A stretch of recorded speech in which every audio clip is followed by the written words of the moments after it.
मूसेवाला कतलकांड का mastermind Goldy Brar California दे विच किता गया डिटेन। मुख्यमंत्री भगवंत मान बोले कैलीफोर्निया पुलिस ने साडे नाल किता संपर्क, जल्द गोल्डी बराड़ नूं लियावांगे भारत।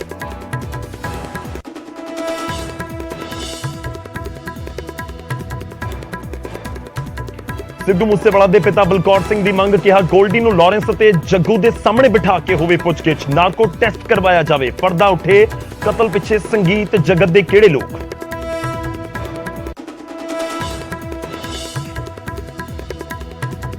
गन कल्चर की नुमाइश करने ते एक होर गायक दे उत्ते परचा। फतेहगढ़ साहब पुलिस ने सुखमन हीड़ दे उत्ते दर्ज किया केस। गीत दे विच हथियारां नूं प्रमोट करने का इल्जाम।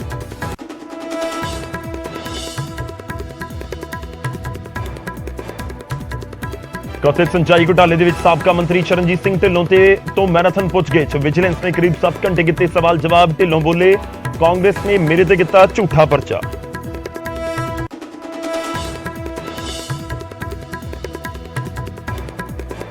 सड़क की माड़ी हालत देख के मंत्री अनमोल गगन मान दा चढ़िया पारा।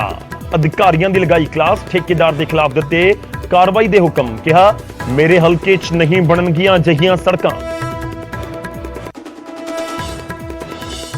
बीजेपी कौमी कार्यकारिणी कमेटी दे विच कैप्टन ते जाखड़ शामिल। राणा गुरमीत सोढी, मनोरंजन कालिया ते अमनजोत कौर नूं भी मिली थां। जयवीर शेरगिल नूं बनाया गया कौमी बुलारा।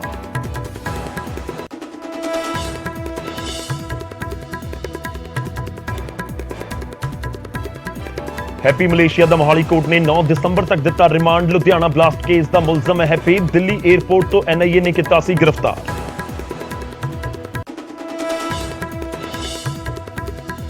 जीरकपुर दे टकौली तो एंटी गैंगस्टर टास्क फोर्स ने 20 पिस्टल किते बरामद। अगे किते जाने सी सप्लाई। हरियाणा च बड़ा गैंग चलाउंदे ने मुलजम। लॉरेंस ते गोल्डी बराड़ दे नाल भी निकलिया लिंक।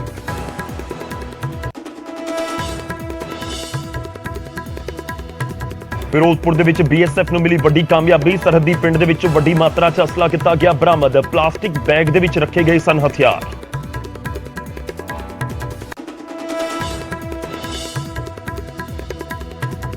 करतारपुर साहब दे विच एक एनआरआई तो 32 बोर दे 4 कारतूस बरामद। कैनेडा तो आया सी एनआरआई। बीएसएफ ने किया पुलिस दे हवाले।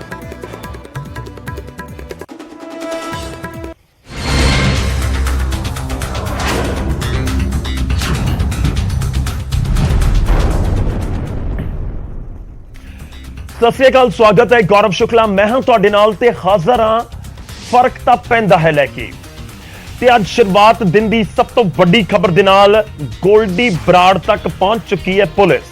जिहां सिद्धू मूसेवाला कतलकांड दे मास्टरमाइंड गोल्डी बराड़ नूं अमेरिका दे कैलीफोर्निया दे विच हिरासत दे विच अमेरिका दी पुलिस ने ले लिया है।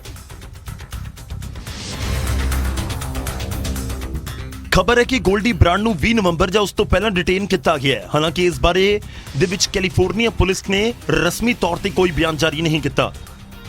दस्सिया जा रहा है कि गोल्डी बराड़ नूं भारत भेजा जा सकता है। हालांकि भारतीय खुफिया एजेंसियां तक इसकी जानकारी पहुंच गई है। इस तो बाद अमेरिकी एजेंसियां दे संपर्क दे विच ने। गोल्डी बराड़ के खिलाफ पहला ही 2 पुराने केसां दे विच रेड कॉर्नर नोटिस जारी हो चुका है। कहा जा रहा है कि गोल्डी कुछ दिन पहला ही कैनेडा तो कैलीफोर्निया भज्जिया सी। मूसेवाला के कतल के समय गोल्डी बराड़ कैनेडा दे विच सी।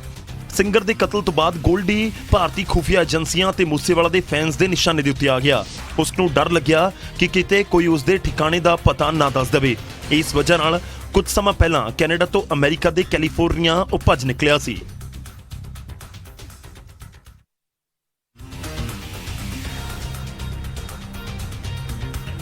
गोल्डी बराड़ हिरासत दे विच डिटेन किया गया। उसनूं अमेरिका दे विच, अमेरिका दी सॉल्ट लेक सिटी दे विच।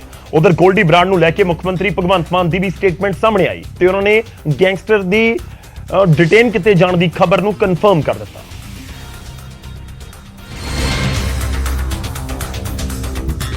सीएम ने दस्सिया कि कैलीफोर्निया पुलिस ने भारत सरकार और पंजाब पुलिस दे नाल संपर्क किया। गोल्डी बराड़ नूं जल्द भारत लेके आउण दी तैयारी की जा रही है ते कानून के मुताबिक गैंगस्टर नूं उसदे गुनाहां दी सजा मिलेगी।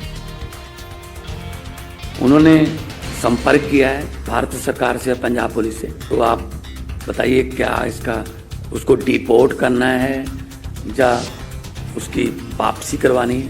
हम बात कर रहे हैं कि वो आ जाएं यहाँ पे और यहाँ पे आके उनसे पूछताछ में और भी कुछ खुलासे हो सकते हैं। ਭਗਵੰਤ ਮਾਨ ਨੇ ਦਾਅਵਾ ਕੀਤਾ ਕਿ ਹੌਲੀ-ਹੌਲੀ ਪੰਜਾਬ ਤੋਂ ਗੈਂਗਸਟਰ ਕਲਚਰ ਨੂੰ ਖਤਮ ਕਰ ਰਹੇ ਨੇ ਅਤੇ ਇਸ ਗੈਂਗਸਟਰ ਕਲਚਰ ਦੇ ਲਈ ਪੰਜਾਬ ਤੇ ਰਾਜ ਕਰ ਚੁੱਕੀਆਂ ਪਹਿਲਾਂ ਦੀਆਂ ਸਰਕਾਰਾਂ ਜ਼ਿੰਮੇਵਾਰ ਨੇ। तो ये गैंगस्टर कल्चर बड़ी जल्दी, मैं पहले ही बोल चुका हूँ, पंजाब में बड़ी जल्दी गैंगस्टर कल्चर आपको खत्म मिलेगा। वो बाहर बैठे हैं इसलिए हमें थोड़ा थ्रू द चैनल जाना पड़ रहा है, जल्दी ही उसको यहाँ पे लाया जाएगा।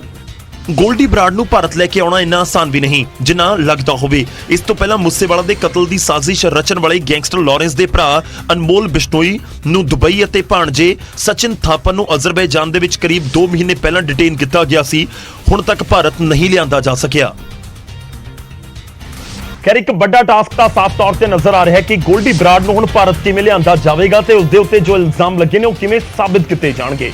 ਖੈਰ ਜਦੋਂ ਇੱਕ ਵੱਡੇ ਮਾਸਟਰਮਾਈਂਡ ਦੀ ਜਿਸ ਦੇ ਉੱਤੇ ਇਲਜ਼ਾਮ ਬਹੁਤ ਵੱਡੀ ਵਾਰਦਾਤ ਨੂੰ ਅੰਜਾਮ ਦੇਣ ਦਾ ਹੋਵੇ ਉਹ ਡਿਟੇਨ ਕੀਤਾ ਜਾਵੇ ਤੇ ਉਸ ਖਬਰ ਨੂੰ ਖੁਦ ਤਸਦੀਕ ਮੁੱਖ ਮੰਤਰੀ ਕਰਨ, ਫਿਰ ਫਰਕ ਤਾਂ ਪੈਂਦਾ ਹੈ। ਉਧਰ ਗੋਲਡੀ ਬਰਾੜ ਨੂੰ ਹਿਰਾਸਤ ਦੇ ਵਿੱਚ ਲਏ ਜਾਣ ਤੋਂ ਬਾਅਦ ਸਿੱਧੂ ਮੂਸੇਵਾਲਾ ਦੇ ਪਿਤਾ ਬਲਕੌਰ ਸਿੰਘ ਦਾ ਬਿਆਨ ਵੀ ਸਾਹਮਣੇ ਆਇਆ।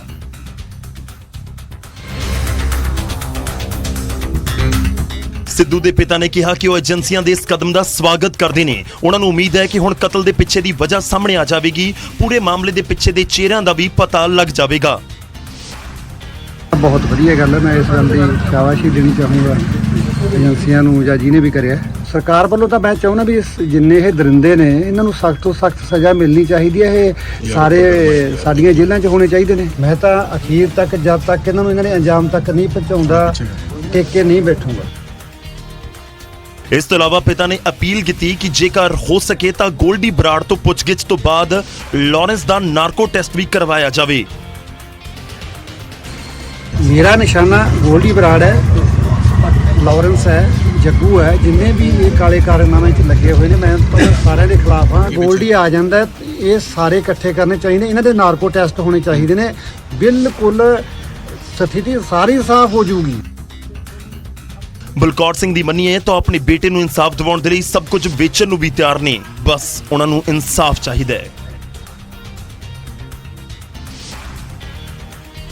ਤਾਂ ਪਿਤਾ ਮੰਗ ਕਰ ਰਹੇ ਨੇ ਕਿ ਗੋਲਡੀ ਬਰਾੜ ਨੂੰ ਲਿਆਂਦਾ ਜਾਵੇ ਭਾਰਤ ਤੇ ਉਸ ਤੋਂ ਬਾਅਦ ਸਾਹਮਣੇ ਬਿਠਾ ਕੇ ਪੁੱਛਗਿੱਛ ਕੀਤੀ ਜਾਵੇ, ਨਾਰਕੋ ਟੈਸਟ ਕੀਤਾ ਜਾਵੇ ਲਾਰੈਂਸ ਦਾ ਤੇ ਇਹਨਾਂ ਗੈਂਗਸਟਰਾਂ ਦਾ, ਤਾਂ ਕਿ ਪਤਾ ਲੱਗ ਸਕੇ ਕਿ ਇਹ ਪੂਰਾ ਪਲਾਨ ਜੋ ਸਿੱਧੂ ਨੂੰ ਮਾਰਨ ਦਾ ਰਚਿਆ ਗਿਆ ਕਿ ਸਿਰਫ ਇੱਥੋਂ ਤੱਕ ਸੀਮਤ ਹੈ, ਗੋਲਡੀ ਬਰਾੜ ਜਾਂ ਲਾਰੈਂਸ ਬਿਸ਼ਨੋਈ ਤੱਕ, ਜਾਂ ਇਸ ਦੇ ਪਿੱਛੇ ਕੋਈ ਹੋਰ ਵੀ ਲੋਕ ਨੇ। ਕਿਉਂਕਿ ਉਹਨਾਂ ਨੇ ਇੱਕ ਲਾਈਨ ਦਾ ਇਸਤੇਮਾਲ ਕੀਤਾ ਤੇ ਕਿਹਾ ਕਿ ਕਿਹੜੇ ਲੋਕ ਸੀ ਇੰਡਸਟਰੀ ਦੇ ਵਿੱਚ ਜੋ ਚਾਹੁੰਦੇ ਸੀ ਕਿ ਸਿੱਧੂ ਰਾਹ ਤੋਂ ਹਟ ਜਾਵੇ।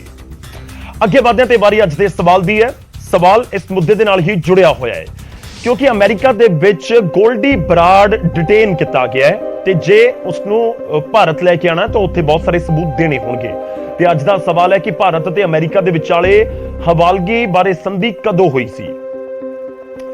ਤਾਂ ਐਕਸਟ੍ਰੈਡੀਸ਼ਨ ਨੂੰ ਲੈ ਕੇ ਜਿਹੜਾ ਸਮਝੌਤਾ ਤੁਸੀਂ ਕਹਿ ਸਕਦੇ ਹੋ ਸੰਧੀ ਸੀ, ਉਹ ਕਿਹੜੇ ਸਾਲ ਦੇ ਵਿੱਚ ਹੋਈ ਸੀ ਭਾਰਤ ਅਤੇ ਅਮਰੀਕਾ ਦੇ ਵਿਚਾਲੇ? ਤਾਂ ਇੱਕ ਪੁਆਇੰਟ ਇੱਥੇ ਜ਼ਰੂਰ ਹੈ ਕਿ ਅਮਰੀਕਾ ਤੇ ਭਾਰਤ ਦੇ ਵਿਚਾਲੇ ਹਵਾਲਗੀ ਸੰਧੀ ਹੈ ਕਿ ਜੇਕਰ ਇੱਥੋਂ ਕੋਈ ਕ੍ਰਾਈਮ ਨੂੰ ਅੰਜਾਮ ਦੇ ਕੇ ਉੱਥੇ ਭੱਜ ਜਾਂਦਾ ਹੈ ਤਾਂ ਜਾਂ ਉੱਥੇ ਵਾਲਾ ਕੋਈ ਇੱਥੇ ਆਉਂਦਾ ਤਾਂ ਇੱਕ ਤਰੀਕੇ ਨਾਲ ਹਵਾਲਗੀ ਸੰਧੀ ਹੈ, ਉਸ ਦੇ ਤਹਿਤ ਗੋਲਡੀ ਨੂੰ ਲਿਆਇਆ ਜਾ ਸਕਦਾ ਹੈ। ਕਦੋਂ ਹੋਈ ਸੀ ਹਵਾਲਗੀ ਸੰਧੀ ਭਾਰਤ ਤੇ ਅਮਰੀਕਾ ਦੇ ਵਿਚਾਲੇ? A 1999 ਦੇ ਵਿੱਚ, B 1991 ਦੇ ਵਿੱਚ, C 1993 ਦੇ ਵਿੱਚ ਜਾਂ D 1997 ਦੇ ਵਿੱਚ? ਕਦੋਂ ਹੋਈ ਸੀ? ਇਸ ਸਵਾਲ ਦਾ ਜਵਾਬ ਅਸੀਂ ਤੁਹਾਨੂੰ ਇਸ ਪ੍ਰੋਗਰਾਮ ਦੇ ਦੌਰਾਨ ਦੱਸਾਂਗੇ ਔਰ ਪੂਰੀ ਡਿਟੇਲ ਦੇ ਨਾਲ। ਤਾਂ ਇੱਕ ਪਾਸੇ ਗੋਲਡੀ ਬਰਾੜ ਤੱਕ ਪਹੁੰਚੀ ਹੈ ਪੁਲਿਸ, ਅਮਰੀਕਾ ਦੇ ਵਿੱਚ ਉਸ ਨੂੰ ਡਿਟੇਨ ਕੀਤਾ ਗਿਆ ਹੈ, ਤਾਂ ਦੂਜੇ ਪਾਸੇ AGTF ਨੂੰ ਐਂਟੀ ਗੈਂਗਸਟਰ ਟਾਸਕ ਫੋਰਸ ਨੂੰ ਇੱਕ ਵੱਡੀ ਕਾਮਯਾਬੀ ਮਿਲੀ। ਜ਼ੀਰਕਪੁਰ ਦੇ ਟਕੌਲੀ ਤੋਂ ਹਥਿਆਰਾਂ ਦਾ ਜ਼ਖੀਰਾ ਬਰਾਮਦ ਕੀਤਾ ਗਿਆ ਹੈ। ਜੀ ਐਂਟੀ ਗੈਂਗਸਟਰ ਟਾਸਕ ਫੋਰਸ ਨੇ 20 ਪਿਸਤੌਲਾਂ ਬਰਾਮਦ ਕੀਤੀਆਂ ਨੇ, ਇੱਕ ਇਨੋਵਾ ਗੱਡੀ, ਇੱਕ ਸ਼ਖਸ ਤੇ 20 ਪਿਸਤੌਲਾਂ ਬਰਾਮਦ ਕੀਤੀਆਂ ਨੇ। ਤੁਹਾਨੂੰ ਦੱਸ ਦਈਏ ਕਿ ਜਾਣਕਾਰੀ ਮੁਤਾਬਕ ਕਿ ਪੁਲਿਸ ਨੇ ਗੁਪਤ ਸੂਚਨਾ ਦੇ ਆਧਾਰ ਦੇ ਉੱਤੇ ਇੱਕ ਸੁਸਾਇਟੀ ਦੇ ਵਿੱਚ ਛਾਪਾ ਮਾਰਿਆ ਸੀ ਜਿੱਥੋਂ ਇਹ ਬਰਾਮਦਗੀ ਹੋਈ ਹੈ। ਔਰ ਜੋ ਜਾਣਕਾਰੀ ਹੈ ਕਿ ਹਰਿਆਣਾ ਦੇ ਵਿੱਚ ਵੱਡਾ ਗੈਂਗ ਚਲਾਉਂਦੇ ਸੀ ਮੁਲਜ਼ਮ, ਜਿਨ੍ਹਾਂ ਨੂੰ ਕਾਬੂ ਕੀਤਾ ਗਿਆ ਹੈ ਤੇ ਅੱਗੇ ਹਥਿਆਰ ਇਹਨਾਂ ਨੇ ਸਪਲਾਈ ਕਰਨੇ ਸੀ। ਲਾਰੈਂਸ ਬਿਸ਼ਨੋਈ ਅਤੇ ਗੋਲਡੀ ਬਰਾੜ ਦੇ ਸੰਪਰਕ ਦੇ ਵਿੱਚ ਵੀ ਇਹ ਮੁਲਜ਼ਮ ਸਨ ਔਰ ਡੀਜੀਪੀ ਪੰਜਾਬ ਦੇ ਵੱਲੋਂ ਬਕਾਇਦਾ ਟਵੀਟ ਕਰਕੇ ਇਸ ਦੀ ਜਾਣਕਾਰੀ ਦਿੱਤੀ ਗਈ ਤੇ ਜਿਹੜੇ ਹਥਿਆਰ ਬਰਾਮਦ ਕੀਤੇ ਗਏ ਨੇ ਉਸ ਦੀ ਵੀ ਤਸਵੀਰ ਦਿਖਾਈ ਗਈ ਹੈ।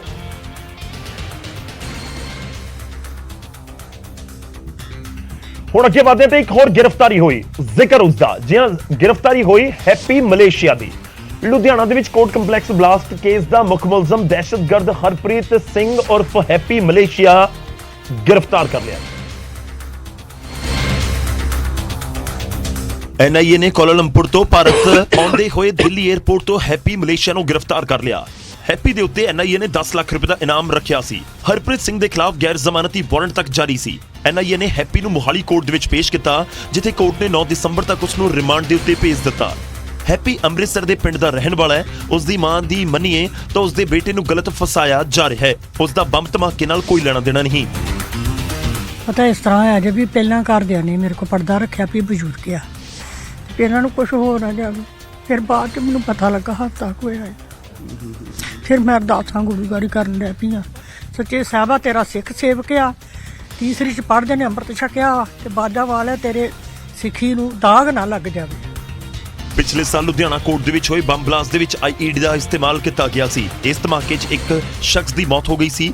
ਜਾਂਚ ਏਜੰਸੀਆਂ ਨੂੰ ਸ਼ੱਕ ਹੈ ਕਿ ਲੁਧਿਆਣਾ ਦੇ ਵਿੱਚ ਹੋਏ ਬਲਾਸਟ ਦੇ ਵਿੱਚ ਪਾਕਿਸਤਾਨੀ ਬੇਸਡ ਟੈਰਰ ਮੋਡਿਊਲ ਦਾ ਹੱਥ ਹੋ ਸਕਦਾ ਹੈ।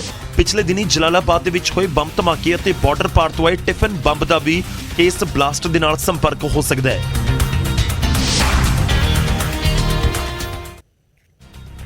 ਤਾਂ 7 ਦਿਨ ਦੀ ਰਿਮਾਂਡ ਦੇ ਉੱਤੇ ਵੀ ਭੇਜ ਦਿੱਤਾ ਗਿਆ। ਹੈਪੀ ਮਲੇਸ਼ੀਆ ਕੋਰਟ ਦੇ ਵਿੱਚ ਪੇਸ਼ ਕੀਤਾ ਗਿਆ ਸੀ। ਹੁਣ 9 ਦਸੰਬਰ ਤੱਕ ਪੁਲਿਸ ਪੁੱਛਗਿੱਛ ਕਰੇਗੀ ਔਰ NIA ਦੇ ਵੱਲੋਂ ਇਹ ਸਵਾਲ ਜਵਾਬ ਕੀਤੇ ਜਾਣਗੇ ਕਿ ਆਖਿਰ ਉਹ ਪੂਰੀ ਘਟਨਾ ਨੂੰ ਅੰਜਾਮ ਦਿੱਤਾ ਕਿਉਂ, ਮਨਸੂਬਾ ਕੀ ਸੀ ਤੇ ਹੋਰ ਕੀ ਕੁਝ ਘਟਨਾਵਾਂ ਨੂੰ ਅੰਜਾਮ ਦਿੱਤਾ ਗਿਆ ਹੈ।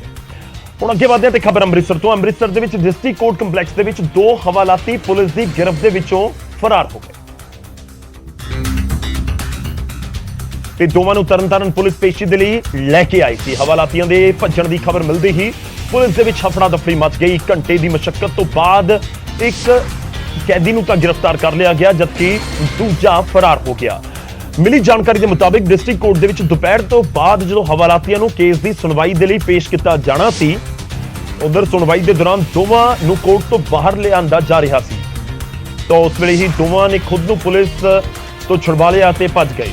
ਦਰਅਸਲ ਕੋਰਟ ਕੰਪਲੈਕਸ ਦੇ ਵਿੱਚ ਕਾਫੀ ਭੀੜ ਸੀ ਤਾਂ ਪੁਲਿਸ ਇਹਨਾਂ ਨੂੰ ਫੜ ਨਹੀਂ ਸਕੀ। ਪੁਲਿਸ ਨੇ ਘੰਟਾ ਫਿਰ ਸਰਚ ਆਪਰੇਸ਼ਨ ਚਲਾਇਆ, ਮੁਲਜ਼ਮ ਨੂੰ ਫੜ ਲਿਆ ਔਰ ਜਿਹੜਾ ਮੁਲਜ਼ਮ ਫੜਿਆ ਗਿਆ ਉਹ ਕੋਰਟ ਕੰਪਲੈਕਸ ਦੇ ਬਾਹਰ ਪਹੁੰਚਿਆ ਹੀ ਸੀ, ਜਦਕਿ ਦੂਜਾ ਪੁਲਿਸ ਮੁਲਾਜ਼ਮਾਂ ਨੂੰ ਚਕਮਾ ਦੇ ਕੇ ਭੱਜਣ 'ਚ ਕਾਮਯਾਬ ਰਿਹਾ। ਉਸ ਦੀ ਵੀ ਭਾਲ ਪੁਲਿਸ ਕਰ ਰਹੀ। ਭੱਜ ਕੇ ਫੜ ਲਿਆ ਵਾ ਹਾਂਜੀ ਤੇ ਦੂਜਾ ਨਿਕਲ ਗਿਆ ਜੀ। ਦੂਜੇ ਕਿੱਥੋਂ ਦੇ ਰਹਿਣ ਵਾਲੇ ਸੀ ਇਹ ਦੋਵੇਂ? ਇਹ ਅੰਮ੍ਰਿਤਸਰ ਦੇ ਰਹਿਣ ਵਾਲੇ ਜੀ। ਤੇ ਕਿਹੜੇ ਮਾਮਲੇ 'ਚ ਇੱਥੇ ਪੇਸ਼ ਕੀਤੇ ਸੀ ਜੀ? ਇਹ 307 ਹੈ ਜੀ। ਤੇ ਜਿਹੜਾ ਦੂਜਾ ਭੱਜਿਆ ਉਹਦਾ ਕੋਈ ਪਤਾ ਲੱਗਾ ਕੁਛ? ਨਹੀਂ ਲੱਗਾ ਜੀ ਕੁਝ। ਕਿ ਉਹ ਵੀ ਅੰਮ੍ਰਿਤਸਰ ਦਾ ਰਹਿਣ ਵਾਲਾ? ਮੁਲਾਜ਼ਮ ਕਿੰਨੇ ਆਏ ਹੋਏ ਸੀ ਇਹਨਾਂ ਨਾਲ? ਮੁਲਾਜ਼ਮ ਜੀ 2 ਬੰਦੇ ਸੀਗੇ ਹਾਂਜੀ ਤੇ ਵੱਖੋ ਵੱਖਰੀ ਅਦਾਲਤ ਦੇ ਮੈਂ ਇਕੱਲਾ ਹੀ ਹਾਂ। ਦੋਵਾਂ ਹੱਥ ਵਿੱਚ ਮਾਰ ਗਿਆ ਅੱਛਾ, ਦੋਵਾਂ ਨਾਲ ਤੁਸੀਂ ਇਕੱਲੇ ਤੇ ਭਗਤਾ ਕੇ ਮੈਂ ਲਿਆਇਆ ਵਾਂ ਅੱਛਾ ਜੀ। ਤੇ ਮਤਲਬ ਇਹ ਦੋਵੇਂ ਭੱਜ ਉੱਠੇ ਆ, ਇਹ ਖਿੱਚ ਗਏ ਇਹਨੂੰ। ਹੁਣ ਅੱਗੇ ਵਧਦੇ ਹਾਂ ਤੇ ਖਬਰ ਕਰਤਾਰਪੁਰ ਸਾਹਿਬ ਦੇ ਨਾਲ ਜੁੜੀ ਹੋਈ ਹੈ। ਕਰਤਾਰਪੁਰ ਸਾਹਿਬ ਦੇ ਵਿੱਚ ਇੱਕ NRI ਤੋਂ ਕਾਰਤੂਸ ਬਰਾਮਦ ਕੀਤੇ ਗਏ ਨੇ। 32 ਬੋਰ ਦੇ 4 ਜ਼ਿੰਦਾ ਕਾਰਤੂਸ ਅਤੇ ਇੱਕ ਖਾਲੀ ਖੋਲ ਬਰਾਮਦ ਹੋਇਆ ਹੈ। BSF ਦੇ ਜਵਾਨਾਂ ਨੇ ਤਲਾਸ਼ੀ ਦੇ ਦੌਰਾਨ ਇਹ ਬਰਾਮਦਗੀ ਕੀਤੀ ਹੈ। ਤੁਹਾਨੂੰ ਦੱਸ ਦਈਏ ਕਿ ਕੈਨੇਡਾ ਤੋਂ ਇਹ ਸ਼ਖਸ ਆਇਆ ਸੀ। ਮੋਗਾ ਦੇ ਪਿੰਡ ਬੂਟਰ ਕਲਾਂ ਦਾ ਇਹ NRI ਰਹਿਣ ਵਾਲਾ ਦੱਸਿਆ ਜਾ ਰਿਹਾ ਹੈ। NRI ਨੂੰ BSF ਨੇ ਪੁਲਿਸ ਦੇ ਹਵਾਲੇ ਕਰ ਦਿੱਤਾ ਹੈ ਤੇ NRI ਕਹਿ ਰਿਹਾ ਕਿ ਮੇਰੇ ਬੈਗ ਦੇ ਵਿੱਚ ਗਲਤੀ ਦੇ ਨਾਲ ਆਏ ਨੇ ਕਾਰਤੂਸ। ਕਰਤਾਰਪੁਰ ਕੋਰੀਡੋਰ ਦੇ ਰਸਤੇ ਪਾਕਿਸਤਾਨ ਜਾ ਕੇ ਗੁਰਦੁਆਰਾ ਕਰਤਾਰਪੁਰ ਸਾਹਿਬ ਦੇ ਦਰਸ਼ਨਾਂ ਦੇ ਲਈ ਇਹ NRI ਪਹੁੰਚਿਆ ਸੀ। ਹੁਣ ਗਲਤੀ ਦੇ ਨਾਲ ਹੋਇਆ ਹੈ ਜਾਂ ਫਿਰ ਕੋਈ ਹੋਰ ਮਨਸੂਬੇ ਸਨ, ਇਸ ਦੀ ਵੀ ਜਾਂਚ ਪੁਲਿਸ ਕਰ ਰਹੀ ਹੈ।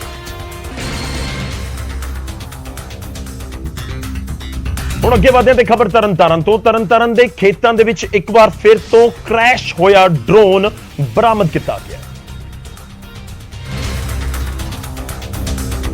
ਇਹ ਡਰੋਨ ਪੰਜਾਬ ਪੁਲਿਸ ਅਤੇ BSF ਦੇ ਜੁਆਇੰਟ ਸਰਚ ਆਪਰੇਸ਼ਨ ਤੋਂ ਬਾਅਦ ਬਰਾਮਦ ਕੀਤੇ ਗਏ। ਜਿਸ ਸਮੇਂ ਡਰੋਨ ਨੂੰ ਕਬਜ਼ੇ ਦੇ ਵਿੱਚ ਲਿਆ ਗਿਆ ਉਸ ਦੇ ਨਾਲ ਕੁਝ ਪੈਕੇਟ ਬੰਨੇ ਹੋਏ ਸਨ। ਇਹ ਦੂਜਾ ਦਿਨ ਹੈ ਜਦੋਂ ਤਰਨਤਾਰਨ ਦੇ ਖੇਤਾਂ ਦੇ ਵਿੱਚ ਕ੍ਰੈਸ਼ ਹੋਇਆ ਡਰੋਨ ਮਿਲਿਆ ਹੋਵੇ। ਡਰੋਨ ਨੂੰ ਕਿਸੇ ਤਰ੍ਹਾਂ ਦਾ ਨੁਕਸਾਨ ਨਹੀਂ ਹੋਇਆ। ਅੰਦਾਜ਼ਾ ਲਗਾਇਆ ਜਾ ਰਿਹਾ ਹੈ ਕਿ ਸ਼ਾਇਦ ਬੈਟਰੀ ਖਤਮ ਹੋਣ ਤੋਂ ਬਾਅਦ ਇਹ ਡਰੋਨ ਖੇਤਾਂ ਦੇ ਵਿੱਚ ਡਿੱਗ ਗਿਆ ਹੋਵੇਗਾ। ਇੱਕ ਅਜਿਹਾ ਹੈਕਸਾਕਾਪਟਰ ਡਰੋਨ ਦੱਸਿਆ ਜਾ ਰਿਹਾ ਹੈ ਜੋ ਇਸ ਦੇ ਨਾਲ ਪੈਕੇਟ ਮਿਲੇ ਨੇ ਉਹ ਹੋ ਸਕਦਾ ਹੈ ਕਿ ਹੈਰੋਇਨ ਹੋਵੇ।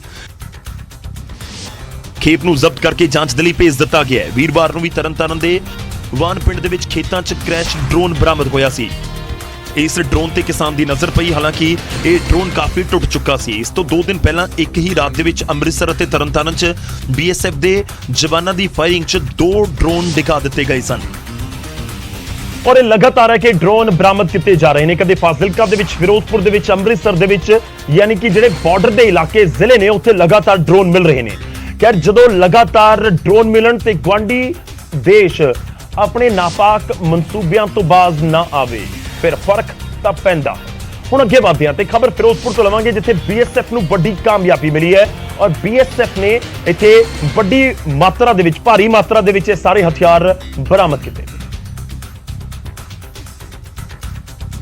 BSF ਦੇ ਵੱਲੋਂ ਸਰਹੱਦ ਦੇ ਨੇੜੇ ਸਰਚ ਆਪਰੇਸ਼ਨ ਚਲਾਇਆ ਗਿਆ ਤੇ ਇਸ ਦੌਰਾਨ ਸਰਹੱਦ ਨੇੜੇ BSF ਨੂੰ ਹਥਿਆਰਾਂ ਦਾ ਇਹ ਵੱਡਾ ਜ਼ਖੀਰਾ ਬਰਾਮਦ ਹੋਇਆ ਹੈ, ਜਿਸ ਦੀ ਸਰਚ ਆਪਰੇਸ਼ਨ ਦੀ ਵਜ੍ਹਾ ਦੇ ਨਾਲ 5 ਅਸੌਲਟ ਰਫਲਾਂ, 5 ਮੈਗਜ਼ੀਨ, 5 ਪਿਸਟਲਾਂ ਦੀ ਰਿਕਵਰੀ ਹੋਈ। ਇਹ ਸਾਰੇ ਹਥਿਆਰ ਪਲਾਸਟਿਕ ਦੇ ਬੈਗ ਦੇ ਵਿੱਚ ਸਨ ਔਰ ਲਗਾਤਾਰ ਜਿਸ ਤਰੀਕੇ ਨਾਲ ਹਥਿਆਰਾਂ ਦੀ ਰਿਕਵਰੀ ਹੋ ਰਹੀ ਹੈ, ਕਈ ਸਵਾਲ ਜ਼ਰੂਰ ਖੜੇ ਹੁੰਦੇ ਨੇ ਕਿ ਆਖਿਰ ਮਨਸੂਬੇ ਕੀ ਨੇ ਜੋ ਇੰਨੀ ਭਾਰੀ ਮਾਤਰਾ ਦੇ ਵਿੱਚ ਲਗਾਤਾਰ ਹਥਿਆਰ ਬਰਾਮਦ ਕੀਤੇ ਜਾ ਰਹੇ ਨੇ।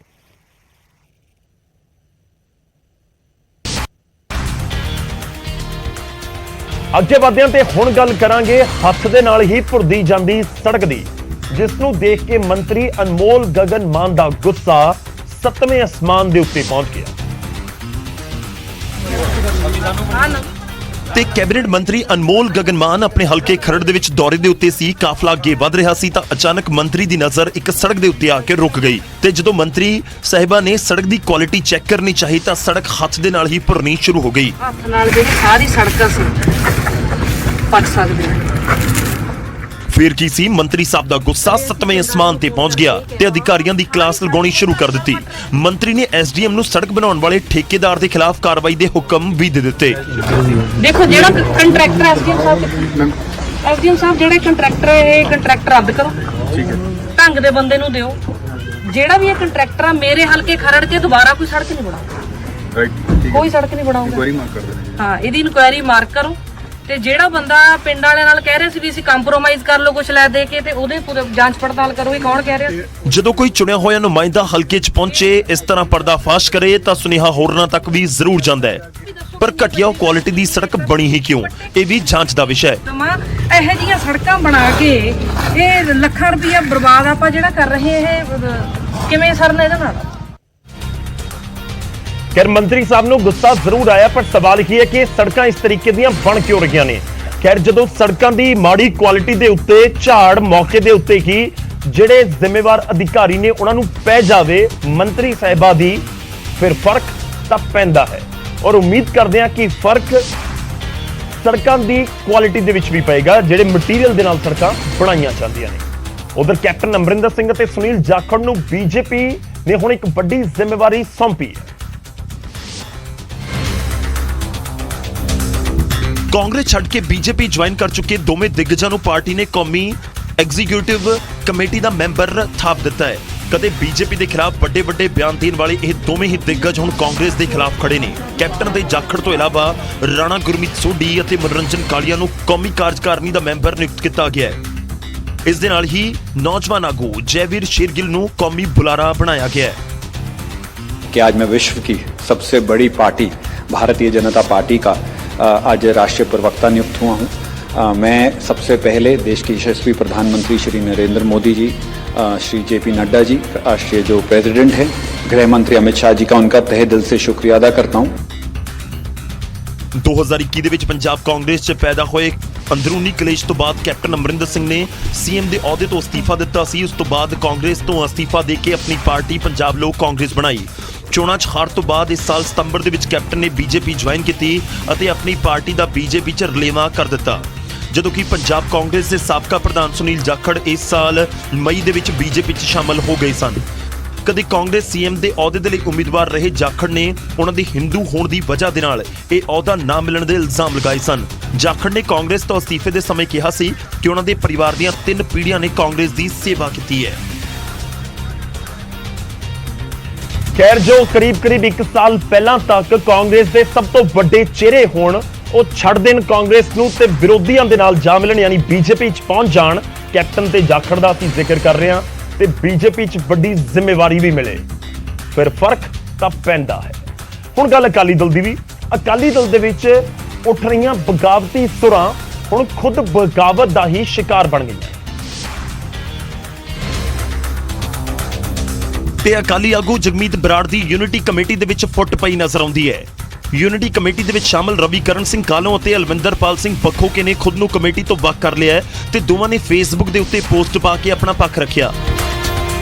ਦੋਵਾਂ ਨੇ ਇੱਕੋ ਪੋਸਟ ਸ਼ੇਅਰ ਕੀਤੀ ਅਤੇ ਲਿਖਿਆ ਕਿ ਮੈਂ ਸ਼੍ਰੋਮਣੀ ਅਕਾਲੀ ਦਲ ਦਾ ਵਫਾਦਾਰ ਸਿਪਾਹੀ ਹਾਂ। ਸਰਦਾਰ ਸੁਖਬੀਰ ਸਿੰਘ ਬਾਦਲ ਦੀ ਅਗਵਾਈ ਦੇ ਵਿੱਚ ਮੈਨੂੰ ਪੂਰਨ ਭਰੋਸਾ ਹੈ। ਮੈਂ ਆਪਣੇ ਪਰਿਵਾਰ ਅਤੇ ਆਪਣੇ ਸਤਿਕਾਰਯੋਗ ਪਿਤਾ ਜੀ ਸਰਦਾਰ ਨਿਰਮਲ ਸਿੰਘ ਕਾਲੋਂ ਦੀ ਵਿਰਾਸਤ ਦੇ ਲਈ ਪੂਰੀ ਜ਼ਿੰਦਗੀ ਕੰਮ ਕਰਦਾ ਰਹਾਂਗਾ। ਮੈਂ ਹੈਰਾਨ ਹਾਂ ਕਿ ਸਰਦਾਰ ਜਗਮੀਤ ਸਿੰਘ ਬਰਾੜ ਹੋਰਾਂ ਆਪੋ ਬਣਾਈ ਕਮੇਟੀ ਦੇ ਵਿੱਚ ਮੇਰਾ ਨਾਮ ਕਿਵੇਂ ਤੇ ਕਿਉਂ ਪਾ ਦਿੱਤਾ। ਮੈਂ ਬਰਾੜ ਸਾਹਿਬ ਨੂੰ ਵੀ ਅਪੀਲ ਕਰਦਾ ਹਾਂ ਕਿ ਅਜਿਹਾ ਨਾ ਕਰੋ। ਪਾਰਟੀ ਨੇ ਤੁਹਾਨੂੰ ਬਹੁਤ ਮਾਣ ਦਿੱਤਾ ਹੈ। ਪਾਰਟੀ ਅਤੇ ਪਾਰਟੀ ਲੀਡਰਸ਼ਿਪ ਦਾ ਡਟ ਕੇ ਅਤੇ ਵਫਾਦਾਰੀ ਦੇ ਨਾਲ ਸਾਥ ਦਿਓ। ਤੇ ਮੈਂ ਇਹ ਸਪਸ਼ਟ ਕਰਨਾ ਚਾਹੁੰਦਾ ਹਾਂ ਕਿ ਇੱਕ ਤਾਲਮੇਲ ਕਮੇਟੀ ਸਰਦਾਰ ਜਗਮੀਤ ਸਿੰਘ ਬਰਾੜ ਨੇ ਜਿਸ ਦਾ ਗਠਨ ਕੀਤਾ, ਮੈਂ ਉਸ ਤੋਂ ਆਪਣੇ ਆਪ ਨੂੰ ਬਿਲਕੁਲ ਵੱਖ ਕਰਦਾ ਹਾਂ। ਤੇ ਮੈਂ ਸਰਦਾਰ ਜਗਮੀਤ ਸਿੰਘ ਜੀ ਬਰਾੜ ਨੂੰ ਵੀ ਇਹ ਬੇਨਤੀ ਕਰਨਾ ਚਾਹੂੰਗਾ ਕਿ ਇਹ ਸਮਾਂ ਨਹੀਂਗਾ ਕਿ ਆਪਾਂ ਸ਼੍ਰੋਮਣੀ ਅਕਾਲੀ ਦਲ ਨੂੰ ਪਿੱਠ ਵਿਖਾਈਏ। ਜਿਸ ਪਾਰਟੀ ਨੇ ਇੰਨਾ ਮਾਣ ਦਿੱਤਾ ਹੋਵੇ ਉਹਦੇ ਨਾਲ ਖੜਨਾ ਚਾਹੀਦਾ। ਤਾਂ ਅਕਾਲੀ ਦਲ ਦੇ ਵੱਲੋਂ ਕੋਰ ਕਮੇਟੀ ਦੇ ਵਿੱਚੋਂ ਬਾਹਰ ਰੱਖਣ ਕਾਰਨ ਜਗਮੀਤ ਬਰਾੜ ਨੇ ਵੱਖਰੀ 12 ਮੈਂਬਰੀ ਯੂਨਿਟੀ ਕਮੇਟੀ ਬਣਾਈ ਸੀ, ਜਿਸ 'ਚ ਰਵੀਕਰਨ ਕਾਲੋਂ, ਬੱਖੋਕੇ ਅਤੇ ਬੀਬੀ ਜਗੀਰ ਕੌਰ ਵਰਗੇ ਕਈ ਨਾਮ ਸ਼ਾਮਲ ਸਨ। ਤਾਂ ਜਗਮੀਤ ਬਰਾੜ ਦੇ ਵੱਲੋਂ ਇਹ ਜਿਹੜਾ ਝੰਡਾ ਬੁਲੰਦ ਕੀਤਾ ਗਿਆ ਬਗਾਵਤ ਦਾ, ਉਸ ਦੇ ਵਿੱਚ 12 ਨਾਮ ਲਏ ਗਏ ਤੇ ਉਹ ਯੂਨਿਟੀ ਕਮੇਟੀ ਦੀ ਯੂਨਿਟੀ ਵੀ ਟੁੱਟਦੀ ਨਜ਼ਰ ਆ ਰਹੀ ਹੈ। ਉਧਰ ਬਗਾਵਤੀ ਸੁਰਾਂ ਤੋਂ ਬਾਅਦ ਹੁਣ ਅਕਾਲੀ ਦਲ ਜਗਮੀਤ ਬਰਾੜ ਦੇ ਉੱਤੇ ਕਾਰਵਾਈ ਦੇ ਮੂਡ ਦੇ ਵਿੱਚ ਵੀ ਨਜ਼ਰ ਆ ਰਿਹਾ ਤੇ ਅਕਾਲੀ ਦਲ ਨੇ ਜਗਮੀਤ ਬਰਾੜ ਨੂੰ ਅਨੁਸ਼ਾਸਨੀ ਕਮੇਟੀ ਦੇ ਅੱਗੇ ਪੇਸ਼ ਹੋਣ ਦੇ ਆਦੇਸ਼ ਦਿੱਤੇ ਨੇ। ਅਨੁਸ਼ਾਸਨੀ ਕਮੇਟੀ ਦੇ ਚੇਅਰਮੈਨ ਸਿਕੰਦਰ ਸਿੰਘ ਮਲੂਕਾ ਦੇ ਵੱਲੋਂ ਜਾਰੀ ਇੱਕ ਚਿੱਠੀ ਦੇ ਵਿੱਚ ਜਗਮੀਤ ਬਰਾੜ ਨੂੰ ਪਾਰਟੀ ਆਫਿਸ ਚੰਡੀਗੜ੍ਹ ਦੇ ਵਿੱਚ 6 ਦਸੰਬਰ ਨੂੰ ਹਾਜ਼ਰ ਹੋਣ ਦੇ ਹੁਕਮ ਦਿੱਤੇ ਗਏ ਨੇ। ਚਿੱਠੀ ਦੇ ਵਿੱਚ ਜਗਮੀਤ ਬਰਾੜ ਤੇ ਪਾਰਟੀ ਤੋਂ ਬਾਹਰ ਜਾ ਕੇ ਕਾਰਵਾਈਆਂ ਕਰਨ ਦੇ ਇਲਜ਼ਾਮ ਲਗਾਏ ਗਏ ਨੇ ਤੇ ਕਿਹਾ ਗਿਆ ਕਿ ਜਗਮੀਤ ਬਰਾੜ ਨੂੰ ਪਹਿਲਾਂ ਨੋਟਿਸ ਜਾਰੀ ਕਰਕੇ ਜਵਾਬ ਮੰਗਿਆ ਗਿਆ ਸੀ, ਪਰ ਉਹਨਾਂ ਦਾ ਜਵਾਬ ਸੰਤੁਸ਼ਟੀਜਨਕ ਨਹੀਂ ਸੀ। ਚਿੱਠੀ 'ਚ ਜਗਮੀਤ ਬਰਾੜ ਦੇ ਵੱਲੋਂ ਬਣਾਈ ਯੂਨਿਟੀ ਕਮੇਟੀ ਦਾ ਵੀ ਜ਼ਿਕਰ ਕੀਤਾ ਗਿਆ ਤੇ ਆਪਣਾ ਪੱਖ ਸਾਫ਼ ਕਰਨ ਦੇ ਲਈ ਅਨੁਸ਼ਾਸਨੀ ਕਮੇਟੀ ਦੇ ਅੱਗੇ ਹਾਜ਼ਰ ਹੋਣ ਦੇ ਲਈ ਕਿਹਾ ਗਿਆ ਹੈ। ਖੈਰ ਅਕਾਲੀ ਦਲ ਦੇ ਵਿੱਚ ਇਹ ਬਗਾਵਤ ਦੇ ਸੁਰ ਕਿ ਵਾਕਈ ਹੀ ਜਗਮੀਤ ਬਰਾੜ ਦੇ ਉੱਤੇ ਭਾਰੀ ਪੈ ਸਕਦੇ ਨੇ, ਇਹ ਸਮਾਂ ਦੱਸੇਗਾ। ਪਰ ਜਦੋਂ ਬਗਾਵਤੀ ਸੁਰ ਅਪਣਾਏ ਜਾਣ, ਜਿਹੜੇ ਆਗੂਆਂ ਦੇ ਨਾਲ ਖੜੇ ਹੋਣ ਦਾ ਦਾਅਵਾ ਕੀਤਾ ਜਾਵੇ ਉਹ ਵੀ ਸਾਥ ਪੂਰੀ ਤਰ੍ਹਾਂ ਨਾ ਦੇਣ, ਯਾਨੀ ਕਿ ਉੱਥੇ ਵੀ ਦਰਾਰ ਨਜ਼ਰ ਆਵੇ ਔਰ ਦੂਜੇ ਪਾਸੇ ਪਾਰਟੀ ਵੀ ਐਕਸ਼ਨ ਦੇ ਰੌਂਦ ਦੇ ਵਿੱਚ ਹੋਵੇ, ਫਿਰ ਫਰਕ ਤਾਂ ਪੈਂਦਾ ਹੈ। ਹੁਣ ਅੱਗੇ ਵਧਦੇ ਹਾਂ ਤੇ ਗੱਲ 2 ਦਸੰਬਰ ਦੇ ਇਤਿਹਾਸ ਦੀ। ਜੀ ਹਾਂ, 2 ਦਸੰਬਰ ਦਾ ਇਤਿਹਾਸ ਹੈ। ਵਿਸ਼ਵਨਾਥ ਪ੍ਰਤਾਪ ਸਿੰਘ ਦੇਸ਼ ਦੇ 7ਵੇਂ ਪ੍ਰਧਾਨ ਮੰਤਰੀ ਬਣੇ ਸਨ। 2 ਦਸੰਬਰ 1999 ਦੇ ਵਿੱਚ ਵੀਪੀ ਸਿੰਘ ਦੇਸ਼ ਦੇ 7ਵੇਂ ਪ੍ਰਧਾਨ ਮੰਤਰੀ ਬਣੇ ਸੀ ਅਤੇ 10 ਨਵੰਬਰ 1990 ਤੱਕ ਉਹਨਾਂ ਦਾ ਇਹ ਕਾਰਜਕਾਲ ਰਿਹਾ। 1999 ਦੇ ਚੋਣਾਂ ਦੇ ਵਿੱਚ ਵੀਪੀ ਸਿੰਘ ਨੇ ਕਾਂਗਰਸ ਅਤੇ ਰਾਜੀਵ ਗਾਂਧੀ ਦਾ ਪੁਰਜ਼ੋਰ ਵਿਰੋਧ ਕੀਤਾ ਅਤੇ ਬੋਫੋਰਸ ਘੁਟਾਲੇ ਦੇ ਲਈ ਦੋਵਾਂ ਨੂੰ ਹੀ ਜ਼ਿੰਮੇਵਾਰ ਦੱਸਦੇ ਰਹੇ। ਇਸ ਮੁੱਦੇ ਦਾ ਉਹਨਾਂ ਨੂੰ ਤੇ ਉਹਨਾਂ ਦੀ ਪਾਰਟੀ ਨੂੰ ਬਹੁਤ ਫਾਇਦਾ ਵੀ ਮਿਲਿਆ ਤੇ ਚੋਣਾਂ ਦੇ ਵਿੱਚ ਉਹਨਾਂ ਦੀ ਪਾਰਟੀ ਨੂੰ 144 ਸੀਟਾਂ ਮਿਲੀਆਂ ਸੀ।